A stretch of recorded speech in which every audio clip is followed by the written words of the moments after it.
There's no feeling more intense than starting over. If you deleted your homework the day before it was due, as I have, or if you left your wallet at home and you have to go back after spending an hour in the commute. If you won some money at the casino and then put all your winnings on red but it came up black. If you got your best shirt dry cleaned before a wedding and then immediately dropped food on it. If you won an argument with a friend and then later discovered that they just returned to their original view. Starting over is harder than starting up. If you're not ready for that, like if you've already had a bad day, then what you're about to go through might be too much. Feel free to go away and come back. I'll be here. Alright, thanks for coming with me on this trip. I'll understand if you have to take a break at any point. Just find a safe place to stop and quit the game. And don't worry, I'll save your progress, always. Even your mistakes. This game is a homage to a free game that came out in 2002, titled Sexy Hiking. The author of that game was Jazuo, a mysterious Czech designer who was known at the time as the father of B games. And B games are rough assemblages of found objects. Designers slap them together very quickly and freely, and they're often too rough and unfriendly to gain much of a following. They're built more for the joy of building them than as polished products. In a certain way, Sexy Hiking is the perfect embodiment of a B game. It's built almost entirely out of found and recycled parts, and it's one of the most unusual and unfriendly games of its time. In it, your task is simply to drag yourself up a mountain with a hammer. And that act of climbing, in the digital world or in real life, has certain essential properties that give the game its flavor. No amount of forward progress is guaranteed. Some cliffs are too sheer or too slippery. And the player is constantly, unremittingly in danger of falling and losing everything.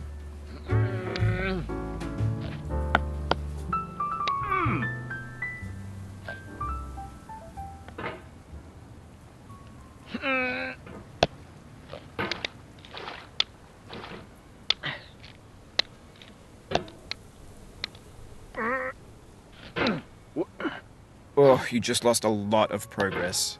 That's a deep frustration, a real punch in the gut.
Oof, sorry about that.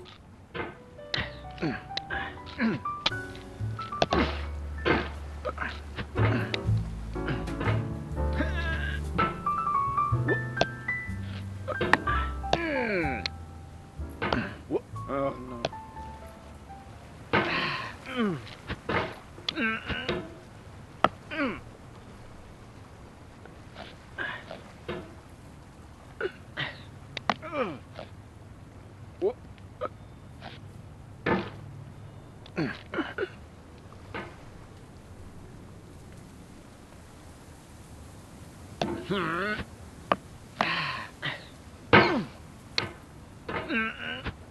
it happened again. Keep on trying. Don't let it get to you.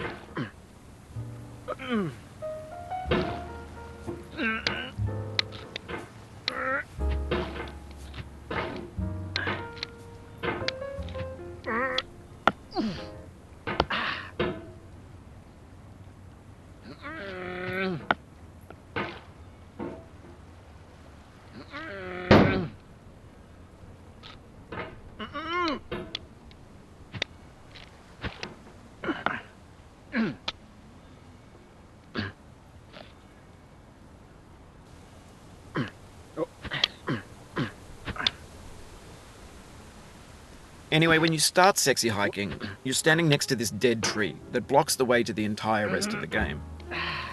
It might take you an hour to get over that tree, and a lot of people never got past it. You prod and you poke at it, exploring the limits of your reach and your strength, trying to find a way up and over. And there's a sense of truth in that lack of compromise. Most obstacles in video game worlds are fake. You can be completely confident in your ability to get through them once you have the correct method or the correct equipment or just by spending enough time. In that sense, every pixelated obstacle in sexy hiking is real.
This thing that we call failure is not the falling down, but the staying down. Mary Pickford.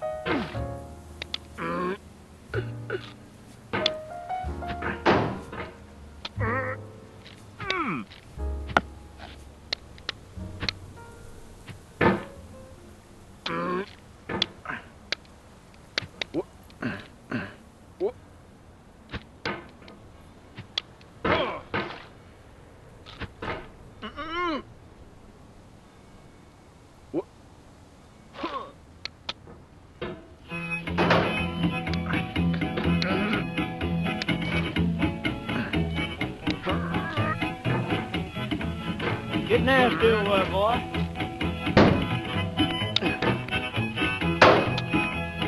Going down the road feeling bad. I'm going down the road feeling bad.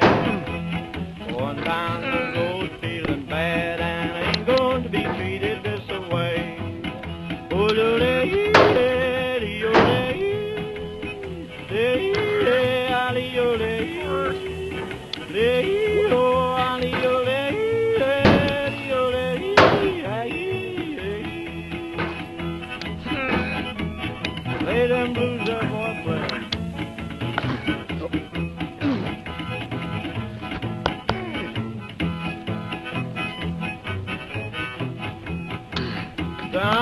the jail on my knees.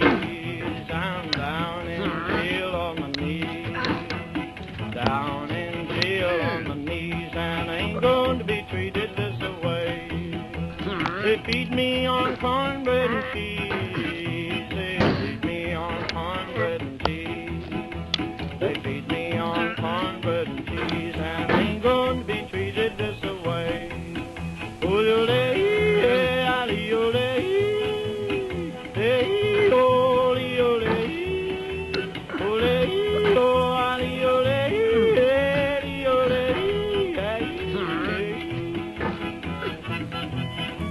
Let's go town, boys. Hey, buddy. Oh, no, no.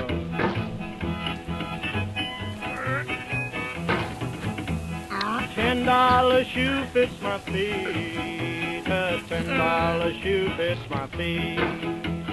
$10 shoe fits my feet, and I ain't going to be treated this way. Going where the weather suits my clothes. I'm going where the weather suits my clothes.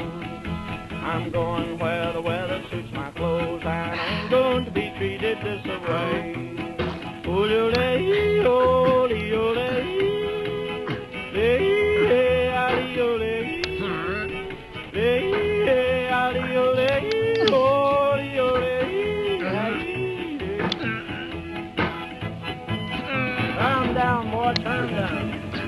The obstacles in sexy hiking are unyielding, and that makes the game uniquely frustrating. But I'm not sure Jazzuo intended to make a frustrating game. The frustration is just essential to the act of climbing, and it's authentic to the process of building a game about climbing. A funny thing happened to me as I was building this mountain. I'd have an idea for a new obstacle, and I'd build it, test it, and it would usually turn out to be unreasonably hard. But I couldn't bring myself to make it easier. It already felt like my inability to get past the new obstacle was my fault as a player rather than as a builder. Imaginary mountains build themselves from our efforts to climb them, and it's our repeated attempts to reach the summit that turns those mountains into something real.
When you're building a video game world, you're building with ideas. And that can be like working with quickset cement. You mold your ideas into a certain shape that can be played with, and in the process of playing with them, they begin to harden and set until they're immutable, like rock. And at that point, you can't change the world, not without breaking it into pieces and starting fresh with new ideas.